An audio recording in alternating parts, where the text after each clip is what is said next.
ইনকিলাব মঞ্চের মুখপাত্র শরীফ ওসমান হাদী হত্যার বিচারের দাবিতে আবারও শাহবাগ অবরোধ করেছে জনতা। সেখানে আছেন আমাদের সহকর্মী শেখর আজাদ। বিস্তারিত জানতে এখন কথা বলবো তার সাথে। শেখর, আপনি আমাদেরকে জানাবেন এই মুহূর্তে সেখানে কত মানুষ অবস্থান করছে এবং এখান থেকে কি কি কর্মসূচি ঘোষণা করা হয়েছে, বিস্তারিত আর কি কি তথ্য আছে আপনার কাছে? ওসমান হাদী, ইনকিলাব মঞ্চের মুখপাত্র শরীফ ওসমান হাদী হত্যার বিচারের দাবিতে এই মুহূর্তে আপনারা দেখছেন যে শাহবাগে প্রচুর মানুষের জমায়েত হয়েছে। আসলে আপনারা জানেন যে সেই দুপুর থেকে যে শুরু হওয়া যেই অবরোধ, সর্বাত্মক অবরোধের ইনকিলাব মঞ্চের পক্ষ থেকে গতকালকেই যে অবরোধের ডাক দেওয়া হয়েছিল, সেই অবরোধের অংশ হিসেবে আজকে দুপুর থেকে শাহবাগে অবস্থান করতে শুরু করে মানুষ। এবং আমরা দেখেছি বেলা বাড়ার সাথে সাথে, তার মানে সন্ধ্যার পরে বিশেষ করে প্রচুর মানুষের আগমন ঘটেছে। এবং এইখানে আপনারা দেখছেন যে এইখানে একটি এই মুহূর্তে মাইকে গান গাওয়া হচ্ছে। মানে এই সার্বিকভাবে কখনো মাইকে গান গাওয়া হচ্ছে, কখনো বক্তৃতা দেওয়া হচ্ছে, কখনো কবিতা আবৃত্তি করা হচ্ছে।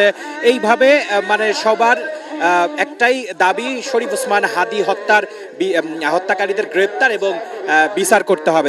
টানা তৃতীয়বার অর্জন করেছে দেশের সেরা সুপার ব্র্যান্ড স্বীকৃতি বসুন্ধরা টিস্যু। তাছাড়া এটা হচ্ছে কিছুক্ষণ আগেও হচ্ছে জাবের কথা বলছিল। সে বলেছে যে আসলে আমাদেরকে কোনো রকম কোনো আশ্বাস দিয়ে বা আমাদেরকে কোনো ধরনের কোনো প্রলোভন দেখিয়ে বা কোনো ধরনের কোনো আশ্বাস দিয়ে আমাদেরকে আসলে ওঠানো যাবে না। কোনোভাবেই আমরা হচ্ছে শরীফ ওসমান হাদীর হত্যার বিচার না হওয়া পর্যন্ত আমরা শাহবাগ চত্বর ছাড়ব না। এবং এই কর্মসূচি, এই অবস্থান কর্মসূচি এটা সুশৃঙ্খলভাবে তারা চালিয়ে যাবে। এবং কিছুক্ষণ পরপরই আমরা দেখছি যে মাইকে হচ্ছে আব্দুল্লাহ জাবের, যে ইনকিলাব মঞ্চের সদস্য সচিব, সে মাঝে মাঝে কথা বলছে এবং সে বলছে যে এখানে শৃঙ্খলা রক্ষার্থে যেই হচ্ছে স্বেচ্ছাসেবক টিম রাখা হয়েছে তাদেরকে উদ্দেশ্য করে মাঝে মাঝেই তিনি দিক নির্দেশনা দিচ্ছেন।